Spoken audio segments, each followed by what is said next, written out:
السلام علیکم، میرا نام ذیشان عثمانی ہے۔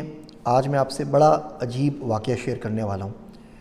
یہ واقعہ آپ کو شاید سمجھ میں بھی نہ آئے، اور مجھے پوری امید ہے کہ اس ویڈیو کو سننے والے 80% لوگوں کو یہ بات سمجھ میں نہیں آئے گی، لیکن پھر بھی کر رہا ہوں کہ اگر ریکارڈ کرا دیتا ہوں زندگی میں، آپ سال 10 سال 20 سال 25 سال جب تک یوٹیوب ہے، جب تک کوئی ویڈیو دیکھ سکے، کبھی بھی سمجھ جائیں گے تو انشاءاللہ تعالیٰ زندگی میں آپ کو اس کا بہت فائدہ ہوگا۔ واقعہ کچھ یوں ہے کہ میرا ایک دوست ہے عبداللہ، اس کو بڑی کیوریوسٹی رہتی ہے ہر چیز کی، اور کسی چیز کے پیچھے پڑ جائے اللہ کا بندہ تو چھوڑتا نہیں ہے۔ وہ بارہا اس کو سمجھایا کہ بھئی چھوڑ دے، اپنا کام کرے، لیکن بس کو لگ جائے تو لگ جائے، پھر اس نے کس کی سننی ہے۔ تو اس نے اخبار میں ایک نیوز دیکھی کہ ایک بارش بزرگ ہیں، تقریباً 78-80 سال کے، رکشہ چلاتے تھے، اور انہوں نے رکشہ میں پیچھے کوئی سواری تھی، 15-16 سال کی کوئی لڑکی تھی، اس کے ساتھ کوئی بدتمیزی کرنے کی کوشش کی، تو لوگوں نے پکڑ لیا، پکڑ کے ان کے کپڑے شپڑے پھاڑے، ان کو مارا، منہ شو کالا کیا، اور ان کو جا کے تھانے میں جمع کروا دیا۔ تو وہ میرے پاس آیا نیوز لے کے، کہنے لگا دیکھو یار ڈاکٹر صاحب، یہ جو بندہ ہے اس کی شکل سے کہیں نہیں لگتا کہ بندے نے ایسا کوئی کام کیا ہوگا۔ مطلب کوئی 15-16 سال کا لڑکا لونڈا لپاڑا یہ کام کرے، سمجھ میں آتا ہے؟ یہ تقریباً 80 سال کے بارش بزرگ آ رہے ہیں، سجدے کا نشان ہے پیشانی کے اوپر، یہ ہوا کیا ہے کچھ سمجھ میں نہیں آ رہا۔ تو میں کہا بھائی میں تھوڑی جانتا ہوں، مجھے کیا پتہ، جان چھوڑ اس کی۔ کہہ رہے نہیں جی مجھے معلوم کرنا ہے۔ خیر اس نے فون شون لگائے، اس کے ایک دو دوست ادھر ادھر پولیس میں نکل آئے، وہ جیل میں بابا جی کے پاس پہنچ گیا، تو ان سے دوستی کی، ان سے بات چیت کی، تو مجھ سے پوچھا کیا ہوا، تو کہہ رہے میں تو بڑا خوش ہوں، میں تو اللہ کا شکر ادا کر رہا ہوں کہ کام ہو گیا۔ بولے حضرت کیسی بات کر رہے ہیں آپ، اتنی رسوائی ہو گئی، منہ کالا ہو گیا، اخباروں میں نام آ گیا، بریکنگ نیوز چل گئی، آپ خوش ہیں؟ تو کہہ رہے ہاں اس دن کا انتظار تھا مجھے پچھلے 53 سالوں سے۔ تو بولے 53 سالوں سے آپ کو انتظار تھا، مطلب کیا بات کر رہے ہیں آپ، کیا ہوا ہے؟ تو کہنے لگے کہ جی میں لڑکا سا تھا، ہم لوگ پشاور کے ایک نوائی گاؤں میں رہتے تھے، میرے باپ کے پاس کہیں سے پیسہ آیا تو انہوں نے ہمارا گھر بڑا بنا دیا، تو ہمارا 2 منزلہ گھر ہو گیا، اور آس پاس میں جتنے بھی گھر تھے وہ سب 1 منزلہ۔ میری عمر کوئی زیادہ نہیں تھی، 18 19 20 21 سال کی میری عمر تھی، وہ اس قسم کی عمر ہوتی ہے شرارتوں کی۔ تو میرا محبوب مشغلہ بن گیا کہ میں چھتوں پہ چڑھ کے باقی لوگوں کے گھر میں جھانکتا تھا۔ اب سب غریب لوگ تھے تو وہ ایک کمرے کے اوپر چھت ڈال دیتے تھے، باقی بڑا سارا صحن ہوتا، واش روم ہوتا، تو اس پہ کوئی چھت نہیں ہوتی تھی، بس میں لوگوں کو دیکھتا رہتا تھا کہ وہاں پہ کسی طرح دیکھوں۔ کچھ عرصے بعد ہمارے محلے میں گھر کے سامنے کوئی نئے لوگ آئے، تو اس میں ایک بچی آئی، تو اس کی آنکھیں بڑی اچھی تھیں۔ اب میں آنکھیں دیکھ کے بالکل اس کے اوپر، وہ عمر بھی ایسی تھی، بالکل فریفتہ ہو گیا کہ کیا خوبصورت ہوگی، لیکن وہ بچی جو تھی پورا کا پورا وہ برقع کرتی تھی، نقاب لیتی تھی، ہاتھ میں دستانے، پاؤں میں بھی موزے، تو کچھ بھی نظر نہیں آتا تھا، تو مجھے بڑی تمنا تھی۔ خیر ایک دن میں چھت پہ چڑھا تو دیکھا کہ وہ سامنے صحن کے اندر ٹہل رہی ہے۔ اب میری تو لاٹری لگ گئی کہ جی یہاں تو میں نے اس کے زندگی میں کبھی ناخن بھی نہیں دیکھا، آج یہ ساری کی ساری میرے سامنے موجود ہے۔ تو کہنے لگا میں آرام سے اس کو دیکھتا رہا، ایک دم سے اچانک اس کی نظر میرے پہ پڑ گئی، تو بالکل وہ بیچاری شرم کے ہمارے پتھر کی بن گئی، اس سے کچھ نہیں بولا، لیکن میں اس کی آنکھ میں موٹے موٹے آنسو دیکھے۔ اب پتہ نہیں اس کی آنکھ میں کیا بات تھی کہ مجھے بہت گھبراہٹ ہوئی، تو میں بھاگ کے نیچے اپنے گھر کے اندر آ گیا، اور مجھے بخار چڑھ گیا۔ 4 دن تک میں بخار میں تپتا رہا۔ 4 دن کے بعد جب میں واپس اٹھا، لوگوں سے پوچھا آس پاس میں، پتہ چلا کہ وہ لوگ کرایہ دار تھے اور مکان چھوڑ کے کہیں چلے گئے۔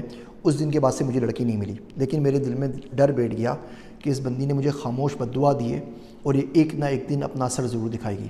اس دن سے میری زندگی چینج ہو گئی، میں نے ساری الٹی سیدھی حرکتوں سے توبہ کی، نماز کا صوم صلات کا پابند ہو گیا، اچھی طریقے سے زندگی گزاری، پڑھا لکھا، جاب کی، شادی ہوئی، بچے ہوئے، بچے بڑے ہو گئے، سب کچھ اپنے گھروں پہ چلے گئے۔ پھر میں نے رکشہ چلانا شروع کر دیا۔ اب کیونکہ میں بزرگ تھا، بوڑھا تھا، میری سفید داڑھی تھی، تو لوگ ٹرسٹ کر کے زیادہ تر بچیاں میرے پاس ساتھ اسکول بھیجا کرتے تھے۔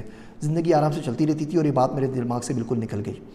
پھر ایک دن اچانک کیا ہوا کہ یہ لڑکی آئی، یہ بھی کوئی 15-16 سال کی بچی تھی، 9ویں کلاس کی، لیکن پتہ نہیں جب یہ رکشہ میں آ کے بیٹھتی، میں بیک مرر میں اس کو ضرور دیکھتا، اور میں خود اپنے آپ پہ کنٹرول نہیں کر پاتا۔ تو ایک دن میں اسی طرح لے کے جا رہا تھا اس کو، اس کی ساتھ والی سہیلیاں نہیں آئی، یہ اکیلی تھی، تو میں نے راستے میں رکشہ روک دیا۔ اس سے پہلے میں کچھ کرتا، لڑکی نے شاید گھر میں شکایت کر دی ہوگی کہ مجھ پہ آواز مارتا ہے یا مجھے پیچھے سے دیکھتا ہے، تو اس کے رشتہ دار وغیرہ آ گئے، انہوں نے مجھے پکڑا، اور میں اس طریقے سے جیل میں آ گیا۔ تو کہہ رہے ہیں یہ بددعا تھی جو 53 سال پہلے میری طرف چلی تھی، لگی نہیں تھی، اس کا 53 سال سے میں انتظار کر رہا تھا، اور اگر اب یہ نہیں لگتی تو آخرت میں میرے ساتھ بہت برا ہوتا۔ تو میں تو اللہ کا شکر ادا کر رہا ہوں، جو کچھ ہونا تھا یہاں پر ہو گیا، اب کم سے کم سکون سے مر سکوں گا۔ اگر آپ غور سے دیکھیں تو ہمارے معاشرے میں یہ بہت ساری خاموش بددعائیں ہم روز کے حساب سے سمیٹ رہے ہوتے ہیں۔ میرے سرتے سکھر مولانا عبدالرحمن صاحب، وہ تندور کی روٹی نہیں کھاتے تھے، اور شیر مال وغیرہ جو ہوتے ہیں، تو پوچھتے تو کیوں نہیں کھاتے، آپ پیسے دے کے خریدنے کیا برائی ہے، حلال چیز ہے۔ وہ بولتے ہیں بالکل ٹھیک ہے، لیکن انہیں شوکیس میں رکھی ہوئی ہوتی ہیں، اور آس پاس چلتے ہوئے لوگ اس کو دیکھ رہے ہوتے ہیں۔ کتنے ہی غریب لوگ ہوں گے جو بھوکے ہوں گے، جو حسرت سے اس کو دیکھتے ہوں گے روٹیوں کو اور شیر مال کو، اور خریدنے کی سکت نہیں رکھتے ہوں گے۔ تو اتنی آہیں اور اتنی نظریں جس روٹی پہ رکھی ہوئی ہے وہ مجھ سے نہیں کھائی جاتی۔ خیر ان کا اپنا ایک تھا۔ ایک دن میں نے ان سے پوچھا کہ مولوی صاحب اپنی ساری دعائیں سکھاتے ہیں، موٹی سی کوئی بددعا مانگیں، سکھائیں مجھے نا. کبھی کبھی لوگ بہت تنگ کرتے ہیں اور دل چاہتا ہے کہ بددعا دوں کہ ان کا بیڑا غرق ہو، کیا کروں؟ تو ہنسنے لگے. پھر انہوں نے مجھے بولا کہ بیٹا چپ سے بڑی بددعا کوئی نہیں ہے. جب بندہ بولتا رہتا ہے نا تو قدرت خاموش ہو جاتی ہے. جب بندہ خاموش ہو جائے نا تو پھر قدرت بدلا لیتی ہے، وہ بہت باریک پیستی ہے. ٹائم لگتا ہے آرام سے، لیکن پیستی بہت باریک ہے. تو چپ سے بڑی بددعا کوئی نہیں ہوتی. ہم لوگ چلتے پھرتے اسپیشلی پاکستان میں جگت بازی کے، چھیڑنے کے، لوگوں کو مزے لینے کے عادی پڑ گئے ہیں. یہ ٹک ٹاک نے بیڑا غرق مار دیا ہماری قوم کا.